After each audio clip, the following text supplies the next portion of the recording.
Eu quero apenas dizer o porquê eu simplesmente desisti do Brasil. E por que também você deveria fazer isso. Bom, sou conhecido como General Rock. Não vou revelar meu nome verdadeiro, não pretendo revelar minha face. Então, se você quer descobrir quem eu sou, então você está perdendo seu tempo aqui, tá? Demorei muito para gravar esse vídeo e não sabia o que é que eu poderia falar. Cheguei à conclusão que seria melhor começar falando aquilo que eu sinto, seria melhor começar falando aquilo que eu acredito e que possivelmente eu vou encontrar não a totalidade, mas muitas pessoas que pensam igual a mim. O primeiro ponto é que o brasileiro ele já possui um QI muito inferior a boa parte das pessoas do mundo. Então, algumas pesquisas comparam o QI do brasileiro médio, né, 50%, 45% dos brasileiros, a um QI de pelo menos 83, 85 pontos. Isso é menor, por exemplo, do que um QI de um chimpanzé, um animal que é irracional. Porém, ele já consegue, com alguns pontos de consciente de inteligência, ser superior do que a metade dos nossos brasileiros. Então aí já começa todo o nosso problema. Por quê? O brasileiro médio, que ele não está ligando para coisas mais profundas, ele já começa com a família totalmente desestruturada. Geralmente a criança vai nascer sem um pai na família, não tem uma união estável, não tem um casamento, não tem uma formação de elo familiar.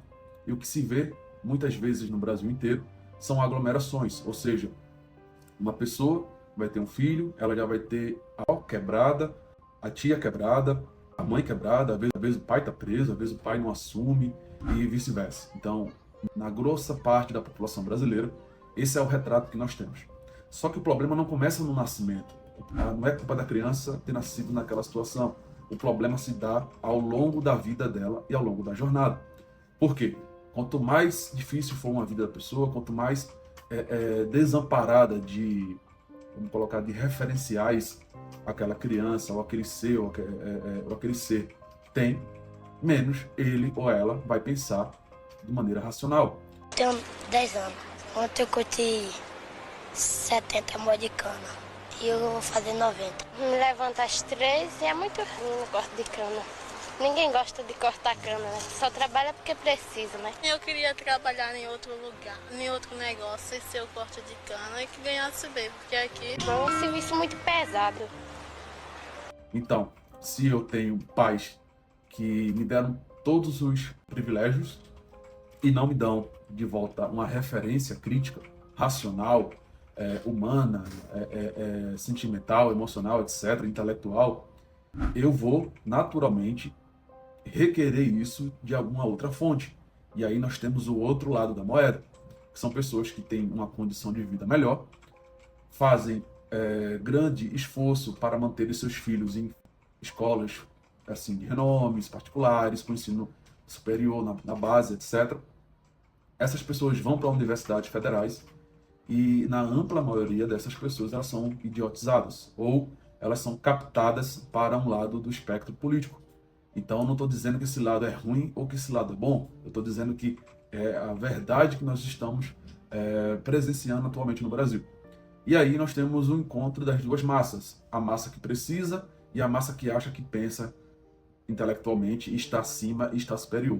E aí nós temos o alimento perfeito para o poder e para o desmanche total de uma, entre aspas, democracia.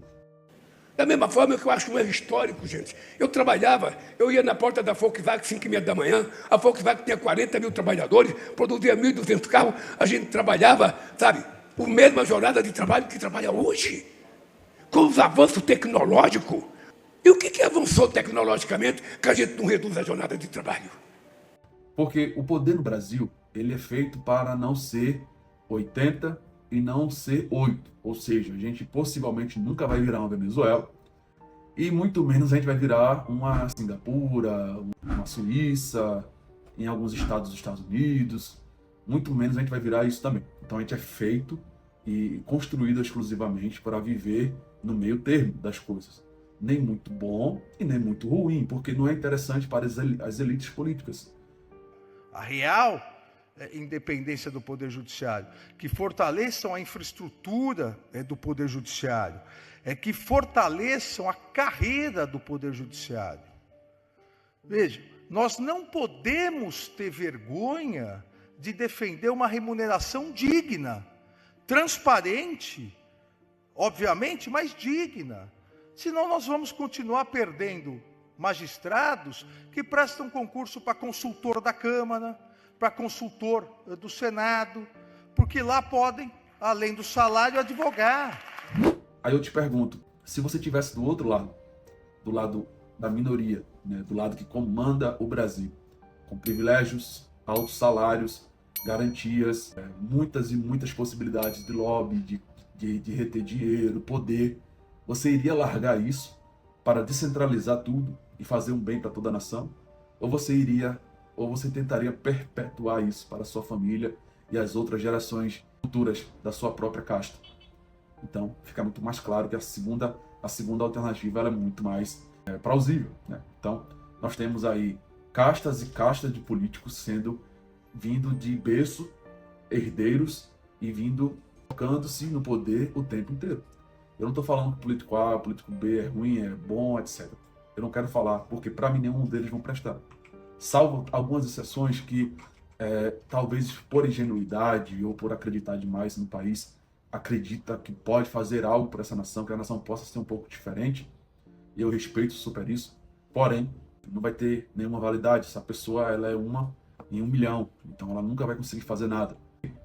Pelo primeiro alicerce, nós estamos agora no ponto 2. Pelo ponto 1, a gente identificou que o problema não é só os políticos. É quem alimenta e quem mantém a base do poder político no Brasil. Então sempre você vai ter 50% ou mais de pessoas que têm QI reduzido, estão em amplo desenvolvimento para o emburrecimento, e essas pessoas médias, elas não querem e não estão dispostas a lutar, não estão dispostas a brigar, não estão dispostas a raciocinar, não estão dispostas a debater e muito menos estão dispostas a ceder do assistencialismo, daquilo que elas querem, daquilo que elas precisam, que é festa, carnaval, futebol, novela, dinheirinho básico todo mês. E, normalmente, quanto mais miserável é o povo, quanto mais desgraça ele tem, mais ele acredita em coisas fáceis. Quanto mais miserável ele é, mais ele acredita em fantasia.